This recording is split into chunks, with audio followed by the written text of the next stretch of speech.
বিসমিল্লাহির রহমানির রহিম। আসসালামু আলাইকুম, আদাব। আজকে আমি কথা বলবো মহামান্য রাষ্ট্রপতির ছবি এবং তার অপসারণ নিয়ে গুঞ্জন এবং ট্রেসি অ্যান্ড জ্যাকবসন, আমেরিকার ভারপ্রাপ্ত রাষ্ট্রদূতের বিভিন্ন সন্দেহজনক দৌড়ঝাঁপ নিয়ে প্রথমেই আমি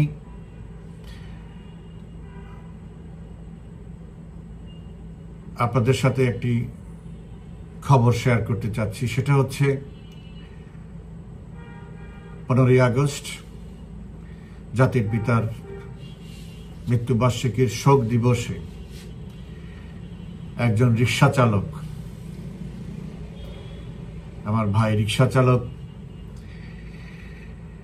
জাতির পিতার প্রতি শ্রদ্ধা নিবেদনের জন্য তার কষ্টার্জিত 400 টাকা দিয়ে ফুল কিনেছিলেন, ফুলের তোড়া কিনেছিলেন। এটা ছিল তার অপরাধ। আজকের এই স্বৈরাচারের যুগে, ইতিহাসের নিষ্ঠুরতম স্বৈরাচার ডেভিল ইনুসের সময়ে আমার সেই ভাই রিক্সা চালক ভাই আজিজুরকে বিএনপির গুন্ডারা, বিএনপির সন্ত্রাসীরা 32 নম্বরে বেদম প্রহার করেছে। তারপর পুলিশ তাকে গ্রেপ্তার করে নিয়ে গেছে। তারপর তাকে হত্যা চেষ্টা মামলায় আদালতে সোপর্দ করেছে।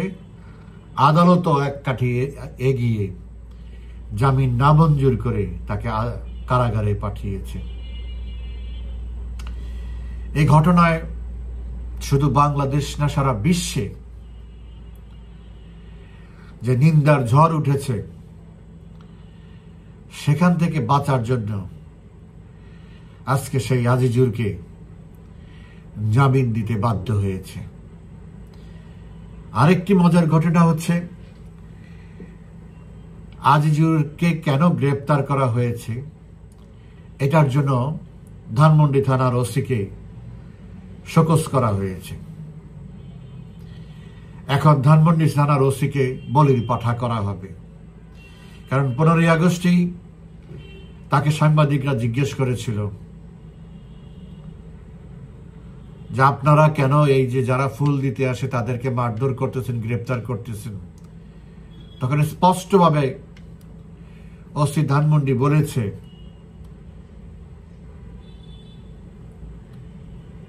তথাকথিত প্রেস সেক্রেটারি মিথ্যুক ডাস্টবিন শফিকের নির্দেশেই তারা এইসব ব্যবস্থা নিচ্ছে। এখন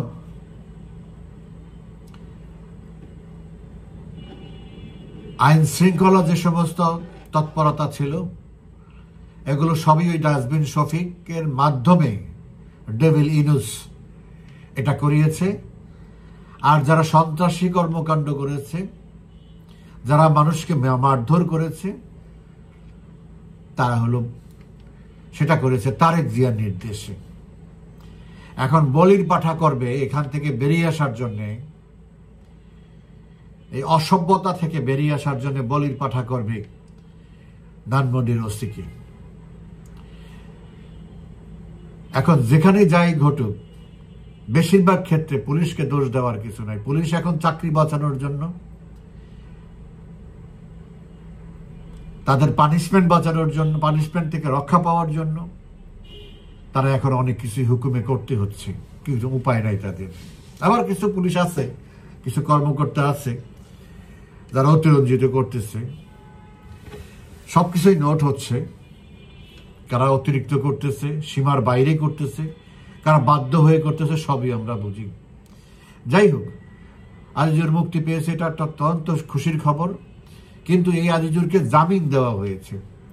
তার মানে তাকে মাসে মাসে কোর্টে হাজিরা দিতে হবে। এক একবার হাজিরা দিতে 2-3 হাজার টাকা খরচ হয়। একটা রিক্সা চালক সেই টাকাটা কোথায় পাবে? এই গত 2-3 দিনে যা ঘটেছে তার জন্য আমাদের তরুণ সমাজ সামাজিকভাবে তারা আজিজুরের সহযোগিতা এগিয়ে এসেছে। আমি তাদের কাছেও আন্তরিক কৃতজ্ঞতা জানাচ্ছি এবং তাদেরকে ধন্যবাদ জানাচ্ছি যে মানবিক সাহায্য নিয়ে তারা এগিয়ে এসছে। এবং ভবিষ্যতে এই যে কোর্ট কাছারি করতে হবে সে তখনও যেন এই সাহসী তরুণ আজিজুরকে যথাযথ সহযোগিতা দেওয়া হয়, সেই অনুরোধ থাকলো। আপনারা জানেন একটি খবর ছড়িয়েছে যে বিশ্বের বিভিন্ন দেশে দূতাবাস থেকে মহামান্য রাষ্ট্রপতির ছবি নামানোর নির্দেশ দিয়েছে পররাষ্ট্র মন্ত্রণালয় থেকে। এবং এটা আরেক ধাপ এগিয়ে অনেকেই আবার বলার চেষ্টা করছে এটা রাষ্ট্রপতিকে অপসারণ করার প্রাথমিক পদক্ষেপ। এ ব্যাপারে আমার বক্তব্য হচ্ছে, রাষ্ট্রপতির, প্রধানমন্ত্রী এবং রাষ্ট্রপতির ছবি, এই দুইটা ছবি এবং বঙ্গবন্ধু জাতির পিতার ছবি, বাংলাদেশে তো রাষ্ট্রপতির ছবি থাকে না, বিদেশি দূতাবাসে থাকে। বাংলাদেশে থাকে জাতির পিতার ছবি এবং প্রধানমন্ত্রীর ছবি, আর বিদেশি দূতাবাসে থাকে মহামান্য রাষ্ট্রপতির ছবি, বঙ্গবন্ধুর ছবি, জাতির পিতার ছবি, সাংবিধানিকভাবে এটা বলা আছে, আর সরকার প্রধানমন্ত্রীর ছবি। ইউনূস আরো কয়েক মাস আগেই প্রথম এটা একটা সিদ্ধান্ত নিয়েছে, কারো ছবি অফিস আদালতে থাকবে না। কারণ নির্দিষ্ট করে বলে নাই যে রাষ্ট্রপতি, জাতির পিতা বা প্রধানমন্ত্রী। সে বলছে যে আমার ছবি লাগানোর দরকার নাই এবং কারো ছবি থাকবে না। তার মানে হলো যে নিজে ভালো মানুষই দেখে সবার ছবিগুলি নামায় ফেলার একটা চক্রান্ত। তো অনেকের ছবি নাম, এটা কোনো বিজ্ঞপ্তি দিয়ে করা হয় নাই বা এটা কোনো প্রজ্ঞাপন জারি করে করা হয় না, এটা কোনো সরকারি নির্দেশনাও না, কিন্তু অনেকেই ছবি নামিয়েছে, অনেকেই আবার নামায় নাই, দেশেও না বিদেশেও না। এখন হঠাৎ করে কেন রাষ্ট্রপতির ছবি নামানোর হিড়িক পড়ল? দেখেন, ইউনূস হলো একটা বদমাইশ টাইপের লোক, একটা স্বার্থপরের টাইপের লোক, একটা হিংসুট লোক।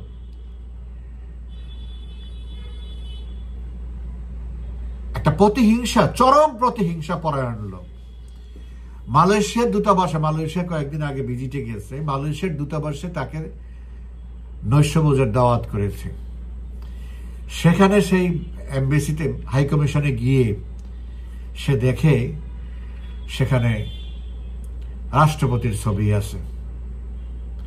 সে তখন অসন্তোষ প্রকাশ করছে, সাথে সাথে ওই ছবি নামিয়ে ফেলছে। সে থাকা অবস্থায় তখন এমবেসি থেকে, হাইকমিশন থেকে ছবি নামিয়ে ফেলা হয়েছে। তারপরে পররাষ্ট্র মন্ত্রণালয় থেকে মৌখিক কোনো চিঠি, কোনো প্রমাণ রাখে নাই যে রাষ্ট্রপতির ছবি নামাতে হয়েছে, বলা হয়েছে, মৌখিকভাবে বলা হয়েছে যারা যারা এখনো নামায় নাই 2-4টা জায়গায়, সেই সমস্ত জায়গার থেকে ছবি নামিয়ে ফেলা হয়েছে। এই হলো মূল ঘটনা। এখানে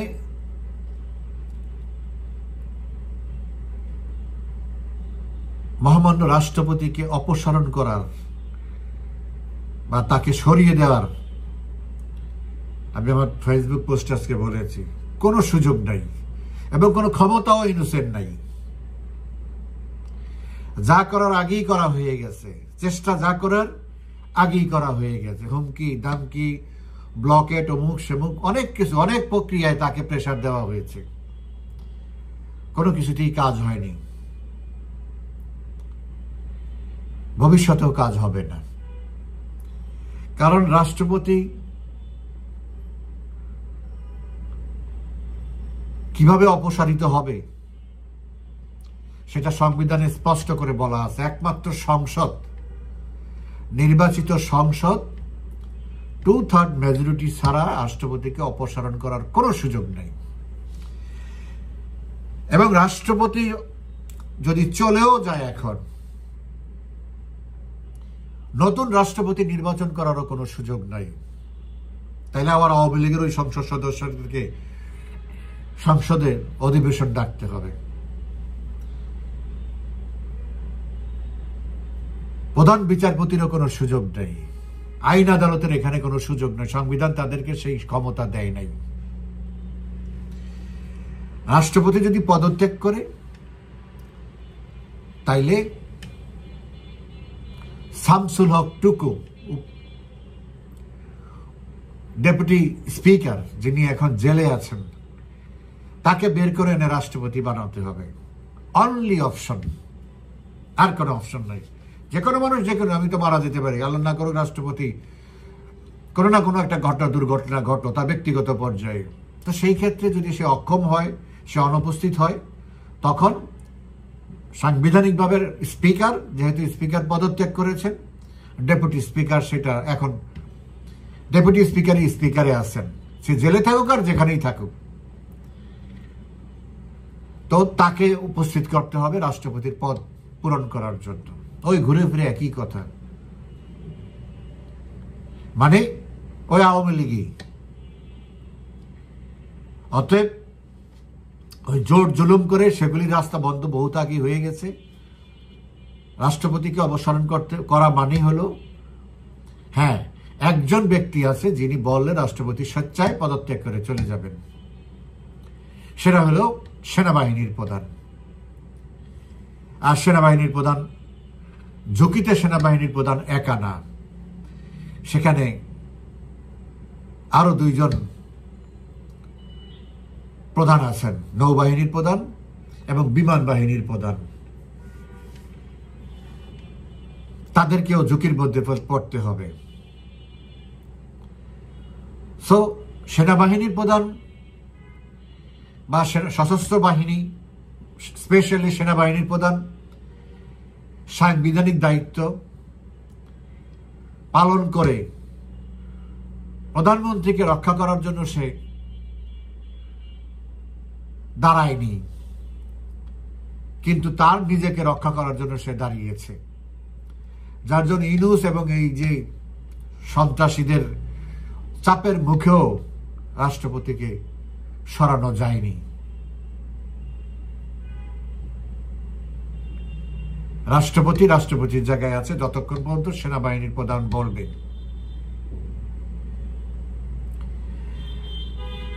সো এটা নিয়ে কোনো কনফিউশনের কিছু নেই, সেনাবাহিনীর প্রধান বলবেনও না, রাষ্ট্রপতি যাচ্ছেনও না, এখানেই শেষ। টেসি অ্যান্ড জ্যাকবসন, আমেরিকার ভারপ্রাপ্ত রাষ্ট্রদূত, এর আগে রাষ্ট্রদূত ছিল পিটার হাস, যিনি তার 2.5 বছরের অধিক সময় এখানে থেকে বহু চেষ্টা করেছে তার আগেই 5ই আগস্ট ঘটানোর জন্য, কিন্তু 5ই আগস্ট ঘটানোর জন্য ফিল্ডের সবচেয়ে বড় ভূমিকা যিনি নিয়েছেন, আমেরিকার বিশ্বস্ত ডিপ স্টেটের পক্ষে, তিনি পিটার হাস। উনি সব আয়োজন শেষ করে তারপরে হঠাৎ করে বাংলাদেশ থেকে চলে গেছেন, কারণ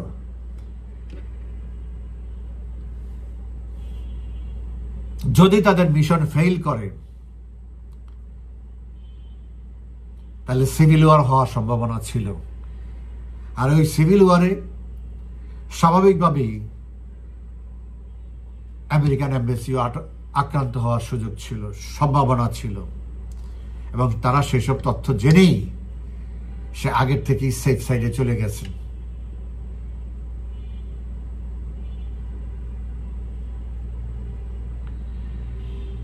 তো এখন সেই চ্যাপ্টার শেষ, এখন চ্যাপ্টার টু হলো তারা যে এত আয়োজন করে, এত কাহিনী করে, এত হত্যা করে, আন্দোলন সংগ্রাম করে, সেনাবাহিনীকে দবিয়ে রেখে তাদেরকে বাধ্য করেছে আওয়ামী লীগ তথা শেখ হাসিনা সরকারকে উৎখাত করার জন্য এখন পরিস্থিতি এমন এসে দাঁড়িয়েছে, যাকে তারা শক করে অনেক আশা করে বসিয়েছেন, তিনি সর্ব জায়গায় ব্যর্থতার পরিচয় দিয়েছেন, অযোগ্যতার পরিচয় দিয়েছেন, অদক্ষতার পরিচয় দিয়েছেন এবং তাদের কাছে একটা ওয়ার্থলেস মানুষ হিসাবে চিহ্নিত হয়েছে। এবং যত দ্রুত সম্ভব এই ইউনূসকে সরানো যায় ততই তারা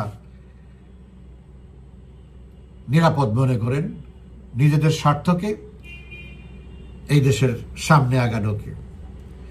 তো সিদ্ধান্ত ইউনূসকে যেতে হবে। এখন এই পরিপ্রেক্ষিতে কে আসবে?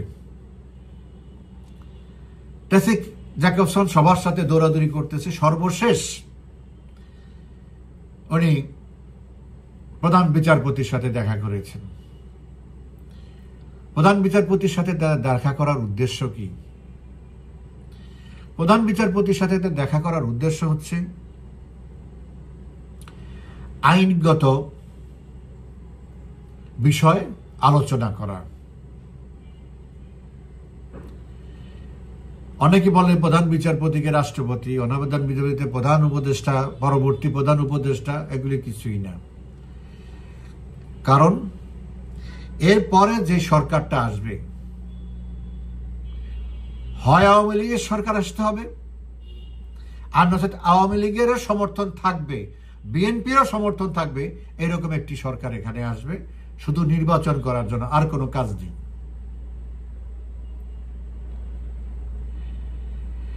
এখন সাংবিধানিকভাবে তত্ত্বাবধায়ক সরকার বা অনন্তর্বর্তীকালীন সরকার, এই জাতীয় জালিয়াতি, এটা তো সবাই জানে এখন, যে সিগনেচার জাল করে ভুল তথ্য দিয়ে কোনো কোর্টে পাঠানো হয় নাই, কিন্তু বলা হয়েছে অ্যাপিলেট ডিভিশনের সিদ্ধান্ত, জাস্টিসরা এই রায় দিয়েছে, এই সিদ্ধান্ত দিয়েছে, মতামত দিয়েছে, একটা উপদেষ্টা পরিষদ করে অ্যাডহক ভিত্তিতে দেশ পরিচালনা করা এবং নির্বাচন করা। সেটাও করে নাই, কিন্তু কাজটাও করছে জালিয়াতি করে, যে উদ্দেশ্যে বলা হয়েছে সেটাও করে নাই। তো এখন যেহেতু এটার কোনো সুযোগ নাই, এটা আমার একটা ধারণা যে প্রধান বিচারপতিকে কাছে জানতে চাওয়া, বলা, অনুরোধ করা, জানতে চাওয়া এবং অনুরোধ করা। জানতে চাওয়া হইল যে কোন রকমের কোনো অপশন আছে কিনা, না। তাহলে অনুরোধ কি? আপিল বিভাগে শুনানির জন্য অপেক্ষায় আছে তত্ত্বাবধায়ক সরকার ব্যবস্থা, থাকবে কি থাকবে না, সংবিধানে থাকবে কি থাকবে না, হাইকোর্ট ইতিমধ্যে রায় দিয়েছে। কিন্তু আপিল বিভাগ চাইলেও তত্ত্বাবধায়ক ফিরানো যাবে না, ওটা সংসদের দ্বারা রেটিফাই করতে হবে আবার। এখন ওই তত্ত্বাবধায়ক সরকার রায়টা যদি হয় আপিল বিভাগ থেকে, তাহলে একটা বেসিস দাঁড়ালো। এই বেসিসে উভয় দল, আওয়ামী লীগ এবং বিএনপি, যদি এগ্রি করে যে ঠিক আছে, নির্বাচনের পরে আমরা উভয় পক্ষ এই তত্ত্বাবধায়ক সরকারকে ফিরিয়ে আনবো, সেটার উদ্যোগী হোক, যেটা হয়েছিল জাস্টিস শাহাবুদ্দিন সাহেবের সময়। তখন এই ক্রাইসিস হয়েছিল যে অন্তর্বর্তীকালীন বা তত্ত্বাবধায়ক সরকারের কোনো সুযোগ নাই, কিন্তু সংবিধানে নাই। তাইলে এটা উপায় কি? তখন উপায় বের করা হয়েছে যে জাস্টিস শাহাবুদ্দিন সাহেবকে, এরা পিনজোটের মনোনীত, তাকে, মওদুদ আহমেদ ছিল তখন উপরাষ্ট্রপতি, তাকে পদত্যাগ করিয়ে জাস্টিস শাহাবুদ্দিন সাহেবকে উপরাষ্ট্রপতি হিসাবে জেনারেল এরশাদ নিয়োগ দিয়েছে। তারপর উপরাষ্ট্রপতির কাছে জেনারেল এরশাদ পদত্যাগ করেছে। তখন সে অস্থায়ী রাষ্ট্রপতি, ভারপ্রাপ্ত রাষ্ট্রপতি হিসাবে ওখানে দায়িত্ব গ্রহণ করেছে। কিন্তু সেখানে শর্ত ছিল যে জাস্টিস শাহাবুদ্দিন সাহেবকে আবার প্রধান বিচারপতি হিসাবে ফেরত দেওয়ার সুযোগ করতে হবে এবং এটার জন্য একটা সংশোধন, কনস্টিটিউশনাল অ্যামেন্ডমেন্ট আনতে হবে। একজন ব্যক্তির চাহিদার কারণে আমাদের একটা অ্যামেন্ডমেন্ট হয়েছে, সেটা 11th অ্যামেন্ডমেন্ট।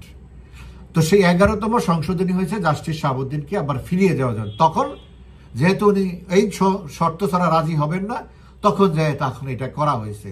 তারপর উভয় দল এই একাদশ সংশোধনী সংসদে পাশ করেছে। এখনো এই ইউনূসের অ্যাবসেন্সে কি হবে সেই জিনিসটাই টেসি জ্যাকবসন অর্গানাইজ করতেছে। তো আমি মনে করি যে হয়তো তত্ত্বাবধায়ক সরকার ফিরে আসবে এবং এই তত্ত্বাবধায়ক সরকার জায়েজ করতে হবে পরের সংসদে, সে যেই আসুক, যারাই আসুক, যেভাবে আসুক। কিন্তু এখানে অনেক কাহিনী আছে। কাহিনী হচ্ছে, প্রধানমন্ত্রীর কাছে এই প্রস্তাব দেওয়া হয়েছে ভারতের রাষ্ট্রদূতের মাধ্যমে, আমেরিকান রাষ্ট্রদূত বা তাদের চ্যানেলে দেওয়া হয়েছে। প্রধানমন্ত্রীর স্পষ্ট কথা হচ্ছে, এবং সাংবিধানিকভাবে তিনি এখনো প্রধানমন্ত্রী, যদি বিএনপি নির্বাচনে আসতে, কারণ প্রধানমন্ত্রী এখন সিদ্ধান্ত নিয়েছে উনি সরকারের দায়িত্ব গ্রহণ এইভাবে আর করতে চান না, উনি নির্বাচনের মাধ্যমে আসতে চান, এবং সব দল একসাথে হয়ে যাক, তার কোনো সমস্যা নাই।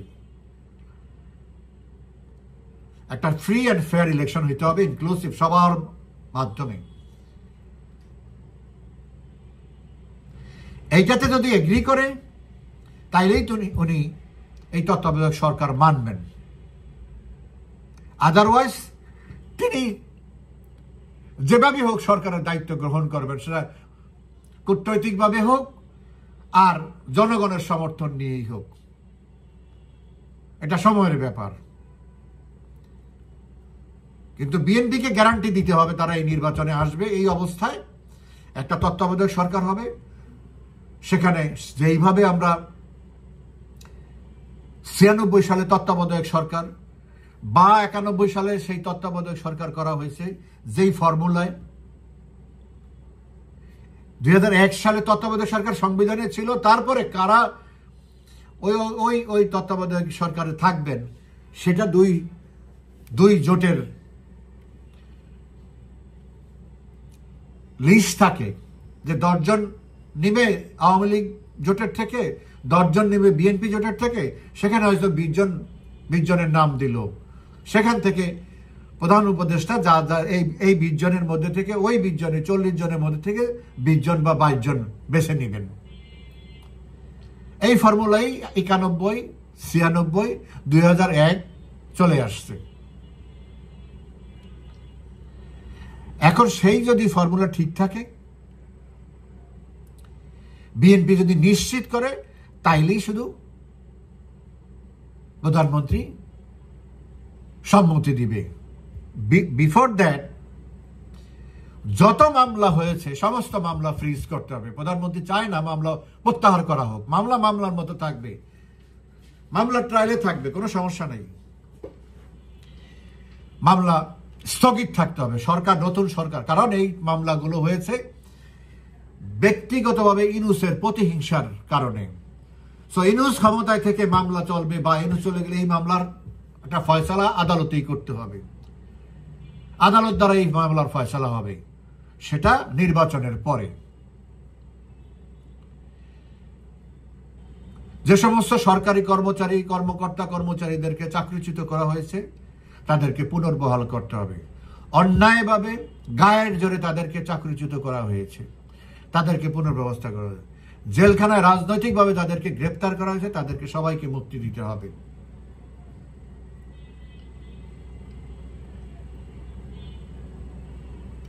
তারপরে মাননীয় প্রধানমন্ত্রী আসবেন, খালেদা জিয়া আছেন চেয়ারপারসন, তারেক জিয়া যদি আসতে চায় তাতেও কারণ সমস্যা নেই, সবাই মিলে একটা নির্বাচন হোক।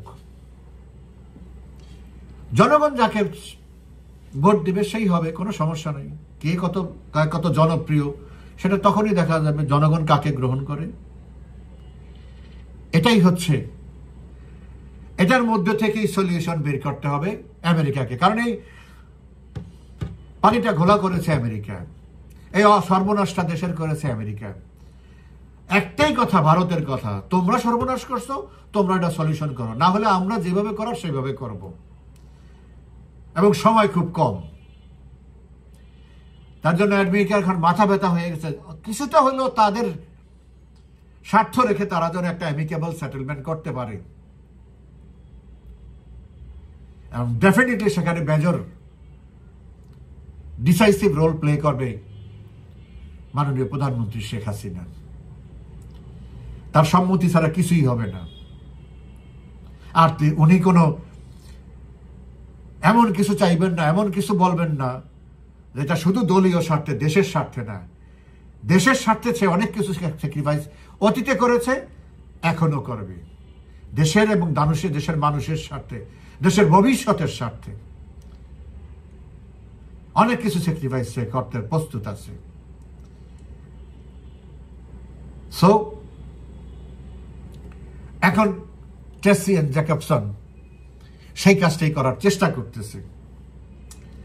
এটা হইলেও ভালো, না হইলে কি ব্যবস্থা নেওয়া আছে সেটাও ব্যবস্থা নেওয়া আছে, সেইভাবে ব্যবস্থা নেবে। ভোট একটা হবে, অবশ্যই সেটা হয় প্রধানমন্ত্রী শেখ হাসিনার অধীনে হবে, আর নচেত মুক্ত শেখ হাসিনা, মুক্ত আওয়ামী লীগ, মুক্ত এই দেশের মানুষ, প্রভাবমুক্ত, প্রশাসনিক প্রভাবমুক্ত, সমস্ত লেভেল প্লেইং ফিল্ড যেভাবে থাকে, ইনক্লুসিভ নির্বাচন যেভাবে 2008 সালে প্রভাবমুক্ত নির্বাচন হয়েছে, ঠিক সেইভাবে। এখন দেখা যাক আমেরিকান রাষ্ট্রদূত কতটুকু সফল হয়। আওয়ামী লীগের থেকে, প্রধানমন্ত্রী শেখ হাসিনার থেকে সহযোগিতার কোনো কমতি নেই। দেশের স্বার্থে, দেশের জনগণের স্বার্থে, দেশের ভবিষ্যতের স্বার্থে উনি ত্যাগ অতীতে করেছে, ভবিষ্যতেও করবেন। ভালো থাকবেন, ধন্যবাদ।